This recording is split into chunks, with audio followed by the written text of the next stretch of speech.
நான் உன்னை விட்டு விலகுவதும் இல்லை, உன்னை கைவிடுவதும் இல்லை என்று அவர் சொல்லி இருக்கிறாரே. மனுஷன் சொல்லல, அவர் சொல்லி இருக்கிறார். நான் உன்னை விட்டு விலகிறதும் இல்லை, உன்னை கைவிடுவதும் இல்லை. காரணம், என்னுடைய உள்ளங்கையிலே உன்னை புரிந்து வைத்திருக்கிறேன். பச்சை குத்தி இருக்கிறார்னு போட்டிருக்குது பாருங்க. அவருடைய கரத்தில் என்னை வரைந்து வைத்திருக்கிறான். நான் அவராலே மறக்கப்படுவது இல்லை. கடவுள் மறந்துட்டார் போல. நான் இவ்வளோ பிரச்சனையின் கூட போயிட்டு இருக்கிறேன், இவ்வளோ வேதனையை அனுபவித்து கொண்டிருக்கிறேன். கடவுள் என்னை மறந்துட்டார், நினைவு இருந்தால் எனக்கு உதவி செய்திருக்கலாமேன்னு அநேகர் யோசித்து கொண்டிருக்கலாம்.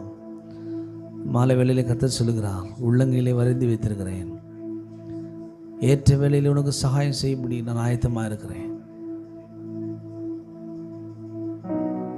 பிரச்சனை உன்னை மூழ்கடிக்காது. பிரச்சனைகளை நீ ஜெயிப்பாய். அக்கினி மீது நடந்த போது, ஆறுகளை கடந்த பொழுது நான் உன்னோடு